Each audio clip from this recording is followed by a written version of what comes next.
Hello my dear students, welcome to the IMB education. आज की इस वीडियो में हम कर रहे हैं लोकोमोशन एंड मूवमेंट के NEET previous years question last 33 years के। इस चैप्टर के अंदर टोटल 50 क्वेश्चंस आने वाले हैं जो कि हम इसी वीडियो के अंदर कंप्लीट करेंगे।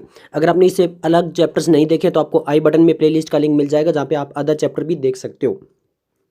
आगे बढ़ने से पहले अगर आपको बायोलॉजी के या फिर केमिस्ट्री के प्योर एनसीईआरटी बेस्ड नोट्स चाहिए फॉर नीट एग्जाम तो आप डिस्क्रिप्शन चेक कर सकते हो इस वीडियो का। तो चलिए स्टार्ट करते हैं फर्स्ट टॉपिक से। हमारा फर्स्ट टॉपिक है मसल्स और यहाँ से जो क्वेश्चन आया है वो आया हमारा नीट 2018 में। क्वेश्चन नंबर फर्स्ट पूछा गया है, calcium is important in skeletal muscle contraction because it. जो कैल्शियम है वो काफ़ी इंपॉर्टेंट है स्केलेटल मसल कॉन्ट्रैक्शन के अंदर, क्यों? ऑप्शन दिया गया फर्स्ट है, binds to troponin to remove the masking of active sites on actin for myosin. Option B दिया गया, activate the myosin ATPase by binding to it. C दिया गया, detach the myosin head from the actin filament. And D दिया गया, prevent the formation of bonds between the myosin cross bridge and the actin filament. Actual में हमसे यहाँ पर calcium का important role पूछा गया है स्केलेटल मसल कॉन्ट्रैक्शन में। तो कैल्शियम क्या करता है, जो ट्रोपोनिन होता है उसके साथ बाइंड कर जाता है और फिर क्या करता है, जो आपकी वहाँ पर एक्टिन के अंदर जो एक्टिन फिलामेंट के अंदर जो मास्किंग होती है उसको रिमूव कर देता है मायोसिन के लिए। ओके, तो यहाँ पर हमारे करेक्ट आंसर आ जाएगा, bind to troponin to remove the masking of active site on actin for myosin. तो हमारा आंसर आ जाएगा ऑप्शन ए। ओके, नेक्स्ट हमारा क्वेश्चन नंबर 2 पूछा गया, name the ion responsible for unmasking of active site for myosin for cross bridge activity during the muscle contraction. Same वही जो पहले क्वेश्चन पूछा गया था, अब वो आंसर बना दिया गया और आंसर को क्वेश्चन यहाँ पे पूछा गया कि कौन सा आयन जो वो रिस्पॉन्सिबल है अनमास्किंग के लिए एक्टिव साइट के लिए। तो यहाँ पर ये नीट 2016 का क्वेश्चन है। ऑप्शन है calcium, magnesium, sodium and potassium. तो सिंपल सा आंसर आ जाएगा हमारा कैल्शियम। ओके, नेक्स्ट हमारा क्वेश्चन नंबर 3 है, lack of relaxation between the successive stimuli in the sustained muscle contraction is known as. अगर सक्सेसिव जो मसल कॉन्ट्रैक्शन है उसके बीच में अगर कहीं पर भी रिलैक्सेशन नहीं आ रहा है कंटिन्यू, तो अगर उस चीज़ को हम क्या बोलेंगे, टेटनस बोलेंगे, टोनस बोलेंगे, स्पेसम बोलेंगे या फैटिक बोलेंगे। तो उस कंडीशन को बोला जाता है tetanus. Okay, lack of relaxation between success stimuli in the sustained muscle contraction is known as tetanus. Okay, next हम क्वेश्चन नंबर देख लेते हैं। क्वेश्चन नंबर 4 है, यहाँ पे बोला गया sliding filament theory. Sliding filament theory can be best explained as. जो स्लाइडिंग फिलामेंट थ्योरी है उसको हम सबसे बेस्ट कैसे एक्सप्लेन कर सकते हैं? ऑप्शन ए दिया गया, actin and myosin filament do not shorten but rather slide past each other. Option B दिया गया, when myofilament slide past each other myosin filament shorten while actin filament do not shorten. C बोला गया, when myofilament slide past each other actin filament shorten while the myosin filament do not shorten। And option D दिया गया, actin and myosin filament shorten and slide past each other. Actual में जो actin और myosin के filament होते हैं कभी भी वो शॉर्ट नहीं होते हैं। हाँ, वो सार्कोमिया जो होता है उसका जो शॉर्टन जरूर होता है, बट जो आपके एक्चुअल में जो फिलामेंट होते हैं वो कभी भी शॉर्टन नहीं होते, बस वो क्या करते हैं, एक दूसरे के ऊपर स्लाइड करते हैं। तो हमारे यहाँ पे करेक्ट आंसर आ जाएगा ऑप्शन है, actin and myosin filament do not shorten but rather slide past each other. Okay, next हम क्वेश्चन नंबर 5 देख लेते हैं। क्वेश्चन नंबर 5 में बोला गया, stimulation of a muscle fibre by a motor neuron occurs at. जो muscles fibre के अंदर जो स्टिमुलेशन है एक मोटर न्यूरॉन के अंदर वो किसके थ्रू होता है? The neuromuscular junction, the transfer tubule, the myofibril या फिर द सार्कोप्लाज्मिक रेटिकुलम। तो सिंपल है, द न्यूरोमस्कुलर जंक्शन होता है, वहां पर क्या होता है, ये स्टिमुलेशन होता है मसल फाइबर का मोटर न्यूरॉन के अंदर। तो आंसर आ जाएगा ऑप्शन ए। ओके, नेक्स्ट हम क्वेश्चन नंबर देख लेते हैं 6। यहाँ पे पूछा गया, the H zone in the skeletal muscle fibre is due to. जो एच जोन होता है स्केलेटल मसल फाइबर में वो किसकी वजह से होता है? ऑप्शन दिया गया, the central gap between the actin filament extending through the myosin filament in the A band. Option B दिया गया, extension of myosin filament in the central portion of the A band. C दिया गया, the absence of myofibril in the central portion of the A band. या फिर D है, the central gap between the myosin filament in the A band. तो actual में जो A band होता है वहां पर जहां पर केवल मायोसिन प्रेजेंट होता है, एक्टिन फिलामेंट नहीं होता है, उसी को बोलते हैं H zone. The central gap between the actin filament extending through the myosin filament in the A band, उसी को हम बोलते हैं एच जोन। तो हमारा करेक्ट आंसर आ जाएगा ऑप्शन ए। ओके, नेक्स्ट हमारा क्वेश्चन नंबर जो है वो है 7। During muscle contraction in human the. जो मसल कॉन्ट्रैक्शन के टाइम पे क्या होता है? Sarcomere does not shorten, A band remain the same, A H and I band shorten, actin filament shorten. तो एक्चुअल में जो हमारा सार्कोमेयर होता है वो शॉर्टन होता है, इन्होंने कहा डज नॉट शॉर्टन, ये बिल्कुल गलत है। ए बैंड जो होता है वो रिमेन कांस्टेंट रहता है, ये बिल्कुल सही है। यहाँ पर बोला ए बेंड शॉर्टन होता है, ये भी गलत है। एक्टिन फिलामेंट शॉर्टन होता है, फिलामेंट कभी भी शॉर्टन नहीं होता है। तुम्हारा जो करेक्ट आंसर आ जाएगा वो आएगा ऑप्शन बी। ओके, नेक्स्ट हम क्वेश्चन नंबर 8 देख लेते हैं। The type of muscle present in over, किस टाइप की मसल हमारे प्रेजेंट होती है? ऑप्शन दिया गया heart is involuntary and unstriated smooth muscle. यहाँ पे बोला गया कि हार्ट के अंदर इनवॉलेंट्री होती है और अनस्ट्रिएटेड होती है।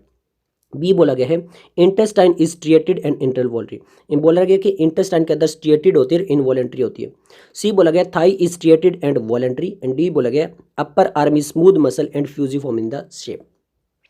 हार्ट के अंदर इनवॉलेंट्री तो होती है बट वो स्ट्रिएटेड होती है। इंटेस्टाइन के अंदर आपकी इनवॉलेंट्री होती है बट वो अनस्ट्रिएटेड होती है। थाई के अंदर स्ट्रिएटेड होती है और वॉलेंट्री होती है, ये बिल्कुल सही है।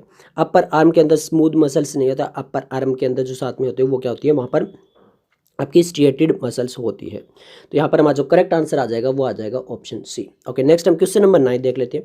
यहाँ पे पूछा गया था contractile protein of skeletal muscles involving the ATPase activity is, कौन सी कॉन्ट्रेक्टाइल प्रोटीन है स्केलेटल मसल के अंदर जहाँ पे एटीपेज की एक्टिविटी इन्वॉल्व होती है? ट्रोपोनिन के अंदर, ट्रोपोमायोसिन के अंदर, मायोसिन के अंदर या फिर अल्फा एक्टिनिन के अंदर? तो सिंपल से याद रखना मायोसिन के अंदर एटीपेज की एक्टिविटी इन्वॉल्व होती है। तो आंसर आ जाएगा ऑप्शन सी। ओके, नेक्स्ट हमारा क्वेश्चन नंबर 10 है। Which statement is correct for muscle contraction, muscle contraction के लिए बिल्कुल करेक्ट स्टेटमेंट कौन सी है? Length of H zone decrease, length of A band remain constant, length of I band increase या फिर length of two Z line increase? Z line increase नहीं होती है, डिक्रीज होती है, तभी तो सार्कोमियर डिक्रीज होता है।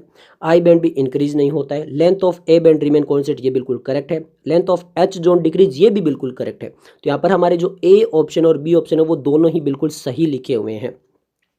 ओके, नेक्स्ट हम क्वेश्चन नंबर 11 देख लेते हैं। क्वेश्चन नंबर 11 में पूछा गया व्हाट इज सार्कोमेयर, सार्कोमेयर क्या होता है? Part between two H line, part between two A line, part between two I band या फिर part between two Z line? तो सिंपल अभी बताया था कि दो जेड लाइन के बीच में जो पार्ट होता है उसी को बोलते हैं हम सार्कोमेयर। तुम्हारा आंसर आ जाएगा ऑप्शन डी।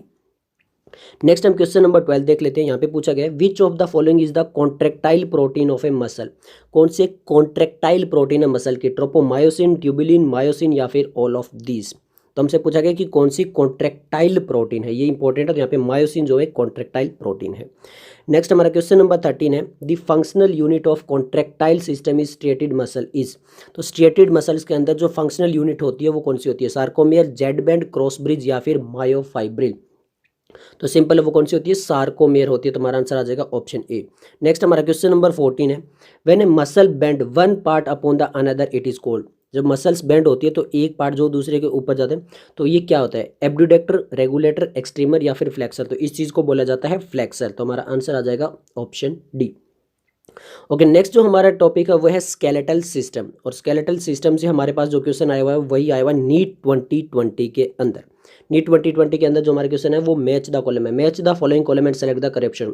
कॉलम में दिए गए floating ribs, acromion, scapula, glenoid cavity, और इधर दिए गए हमारे पास located between the second and seventh rib, head of the humerus, clavicle, do not connect with the sternum. सबसे पहले हम बात करते हैं यहाँ पर फ्लोटिंग रिब्स की। फ्लोटिंग रिब्स जो होती है वो स्टेर्नम से कभी भी कनेक्ट नहीं होती है, तो ए जो है वो हमारा चला जाएगा फोर्थ के साथ। बात करते हैं एक्रोमियन की, तो एक्रोमियन जो होता है वो कहाँ पे मिलेगा हमें? क्लेविकल के साथ में। ओके, नेक्स्ट हम बात करें स्केपुला की। स्केपुला कहाँ पे लोकेटेड होता है? आपका जो लोकेटेड होता है between second and seventh rib के बीच में। क्लिनोइड कैविटी कहाँ पे होती है? हेड ऑफ द ह्यूमरस के बीच में। तो ए जो है वो फोर्थ के साथ चला जाएगा, ऐसा हमारा एक ही ऑप्शन है। बी थर्ड के साथ, सी फर्स्ट के साथ और डी सेकंड के साथ। तो हमारा प्योर एनसीईआरटी से जो आंसर आ जाएगा वो आएगा ऑप्शन डी। नीट 2020 का ये क्वेश्चन था। ओके, नेक्स्ट हमारा क्वेश्चन नंबर जो है 16 है, नीट 2019 के लिए पूछा गया। सेलेक्ट द करेक्ट ऑप्शन, हमें यहाँ पे बिल्कुल करेक्ट ऑप्शन बताना है। ओके, सबसे पहले बात करते हैं there are 7 pair of vertebrosternal, 3 pair of vertebrochondral and 2 pair of vertebral ribs. Option B दिया गया 8th, 9th and 10th pair of ribs articulate directly with the sternum. C दिया गया 11th and 12th pair of ribs are connected to the sternum with the help of hyaline cartilage. And D दिया गया each rib is a flat thin bone and all ribs are connected dorsally to the thoracic vertebra and ventrally to the sternum. तो सबसे पहले D देखते हैं। यहाँ पे ये कहा गया कि ऑल द रिब्स, सभी रिब्स जो होती है वो डोर्सली तो जो थोरेसिक वर्टिब्रा से कनेक्ट होती है बट वेंट्रली स्टेर्नम से कनेक्ट होती है। ऑल की ऑल स्टेर्नम से कनेक्ट नहीं होती, ये गलत है। 11th and 12th pair are ribbed with the sternum, ये कह रहा है कि स्टेर्नम से कनेक्ट होती है with the help of hyaline, ये भी बिल्कुल गलत है। 8th, 9th and 10th pair of ribs articulate directly with, ये कह रहा है कि 8, 9, 10 डायरेक्टली जी नहीं, ये 7th से कनेक्ट होती है, डायरेक्टली स्टेर्नम से कनेक्ट नहीं होती है। तो हमारा आंसर आ जाएगा there are 7 pair of vertebrosternal, 3 pair of vertebrochondral and 2 pair of vertebral ribs. तो हमारा करेक्ट आंसर आएगा यहाँ पर ऑप्शन ए। ओके, नेक्स्ट हम क्वेश्चन नंबर 17 देख लेते हैं। यहाँ पे पूछा गया out of the X pair of the ribs in human only Y pairs are true ribs. Select the option that correctly represent the value of x and Y and provide their explanation. यहाँ पे बोला गया कि जितनी total x pair ribs होती है उसमें से केवल वाई जो होती है वो ट्रू रिब्स कहलाती है। तो हमें एक्स और वाई बताना है और ये बताना है कि बेस्ट एक्सप्लेनेशन क्या है। तो सिंपल है, देखो टोटल रिब्स कितनी होती है 12 पेयर होती है और उसमें से ट्रू कितनी होती है 7 होती है। ट्रू 7 होती है जो डायरेक्टली स्टर्नम से कनेक्ट होती है। तो x जो आएगा वो हमारा 12 आना चाहिए और y जो है वो हमारा 7 आना चाहिए। अब यहाँ पर देखते हैं ऑप्शन ए में x 12 y 5, ये तो बिल्कुल गलत है। True ribs are attached dorsally to the ventricle column and sternum on to the end to end. तो यहाँ पर ये चीज़ तो सही है कि स्टर्नम से अटैच होती है और एक वर्टिब्रल कॉलम से अटैच होती है, बट यहाँ पे ये x और y की वैल्यू गलत है। x24 y2 ये बिल्कुल भी गलत है। A true ribs are dorsally attach to the vertebral column but are free on ventral side, ये भी बिल्कुल गलत है क्योंकि वेंट्रल साइड पे वो फ्री नहीं होती है, कनेक्ट होती है। ओके, नेक्स्ट हम क्वेश्चन ऑप्शन देख लेते हैं सी। यहाँ पे बोला कि x24 y12 ये बिल्कुल गलत है। True ribs are dorsally attach to the ventricle column but are free on the ventral side, ये भी बिल्कुल गलत है। x12 है y7 है, ये तो बिल्कुल सही है। True ribs are attach dorsally to the vertebral column and ventral to the sternum, ये बिल्कुल सही है। तो हमारा आंसर आ जाएगा यहाँ से ऑप्शन डी। ओके, नेक्स्ट हम क्वेश्चन नंबर देख लेते हैं 12th में। यहाँ पे पूछा गया which of the following is not a function of the skeletal system.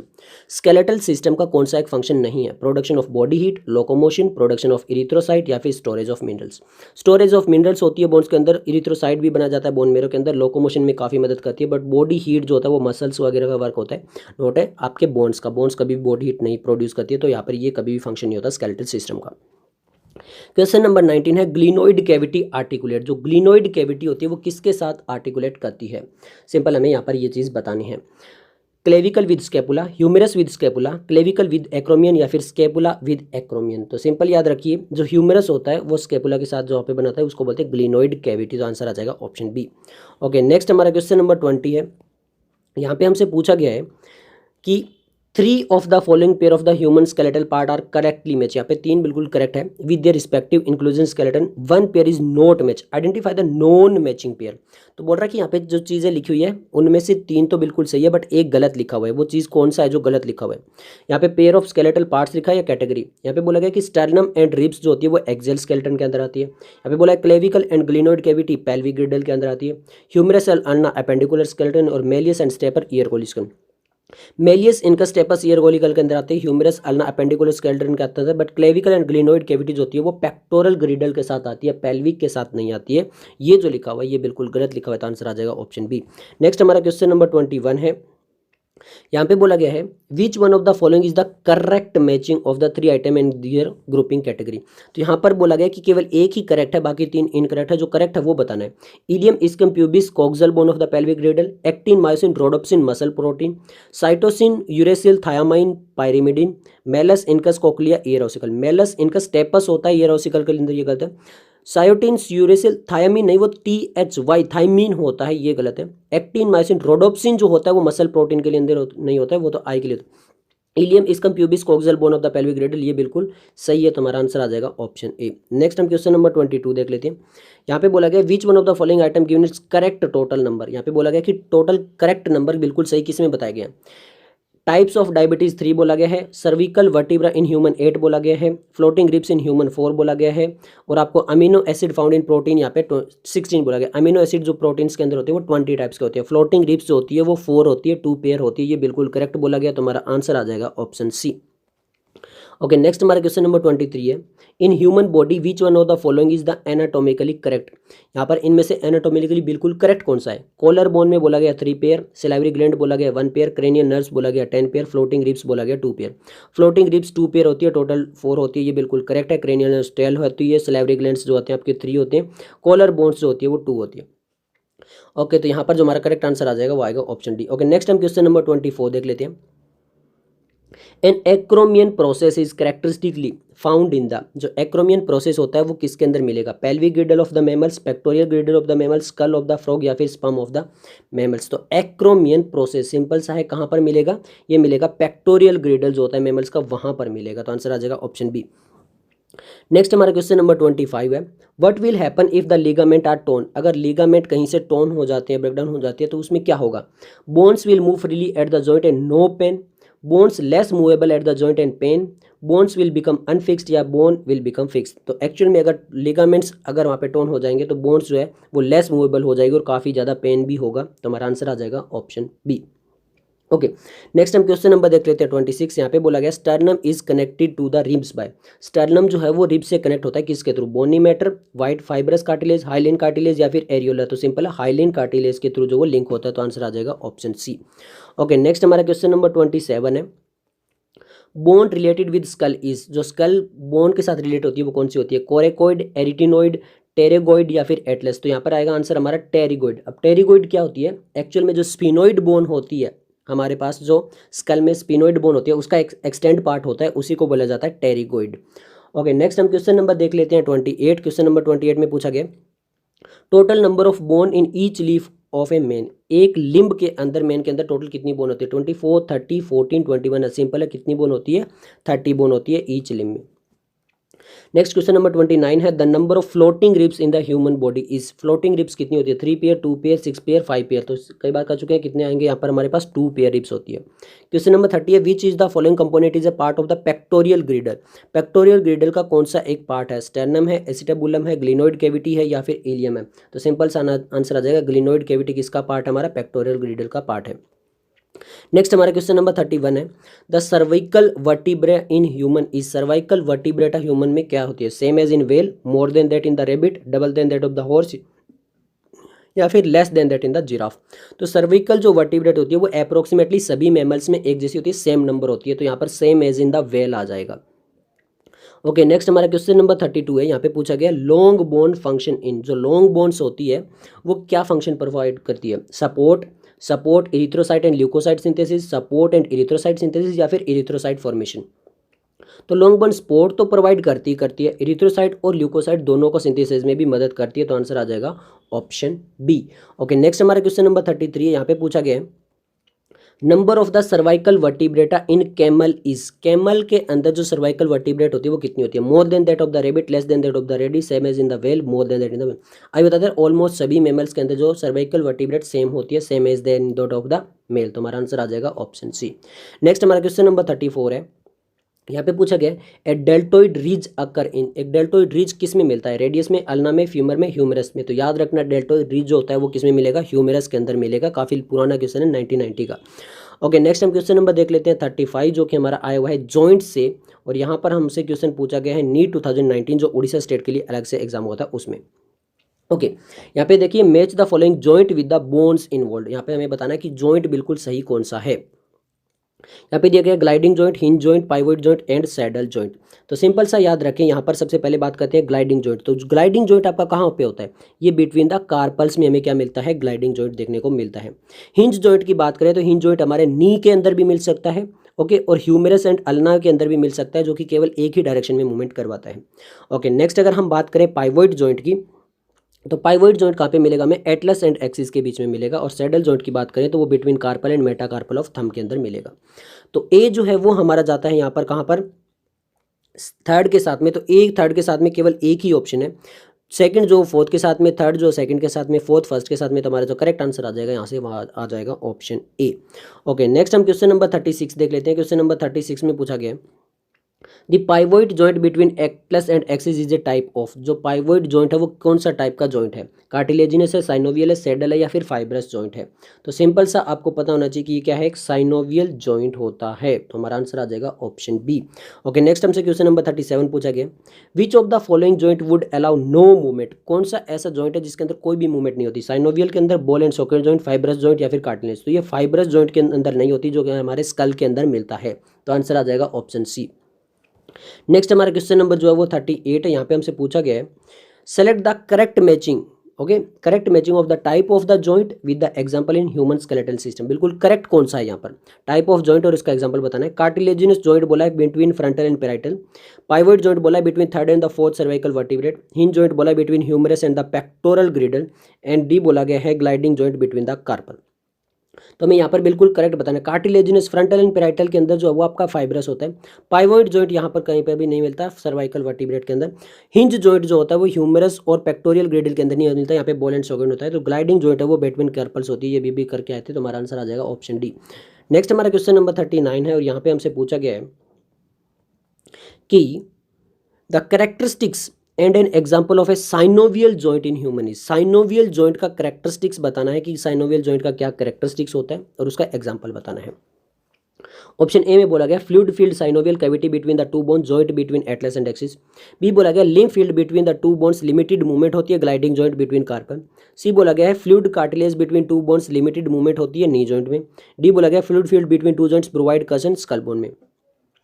Fluid filled cavity होती है पर स्कल में कभी भी साइनोवियल जॉइंट नहीं मिलता। फ्लूइड कार्टिलेज नहीं होती है। Okay, lymph filled between the limited movement, यहाँ पर लिमिटेड मूवमेंट होती है कार्टिलेजिनस जॉइंट के अंदर। Fluid filled synovial cavity between two beans and joint between the Atlas and axis, ये बिल्कुल करेक्ट है, तो हमारा आंसर आ जाएगा ऑप्शन ए। ओके, नेक्स्ट हम क्वेश्चन नंबर 40 देख रहे हैं। क्वेश्चन नंबर 40 में हमसे पूछा गया है which one of the following is the correct description of a certain part of the normal human skeleton. Correct description बिल्कुल सही से कौन सा दिया हुआ है। ए में बोला गया parietal bone and the temporal bone of the skull are joint fibrous joint. First vertebra is axis with articulate with the occipital condyle. C बोला गया 9th and 10th pair of ribs are called the floating ribs and glenoid cavity is depression to which the thigh bone is articulate. तो हमसे बोला गया कि बिल्कुल correct कौन सा है। Parietal bone and temporal bone of the skull are joint by fibrous joint, ये बिल्कुल करेक्ट है क्योंकि वहाँ पे क्या होता है फाइब्रस जॉइंट ही होता है हमारे स्कल के अंदर। ओके, नेक्स्ट हमारा क्वेश्चन नंबर 41 है elbow joint in example of. Elbow joint किस चीज़ का एग्जांपल है। हिंज जॉइंट का, ग्लाइडिंग जॉइंट का, बॉल एंड सॉकेट जॉइंट का या फिर पाइवोट जॉइंट का। तो एल्बो जॉइंट जो होता है वो सिंपल सा आपको याद रखना है किसका एग्जांपल है। ये आपका हिंज जॉइंट का है जो कि नी के अंदर भी मिलता है, कोई एक डायरेक्शन के अंदर मूवमेंट दिखाते हैं। ओके, नेक्स्ट हमारा क्वेश्चन नंबर 42 पूछा गया which of the following pair is correctly match. बिल्कुल करेक्टली मैच कौन सा पेयर है। यहाँ पे बोला गया हिंज जॉइंट बिटवीन वर्टिब्रेटा के अंदर होता है। सी बोला गया gliding joint between zygapophysis of the successive vertebra के अंदर होता है। कार्टिलेजिनस बोला गया स्कल बोन के अंदर होता है। फाइब्रस बोला गया फेलेंजिस के अंदर होता है। फेलेंजिस के अंदर कभी भी फाइब्रस नहीं होता है।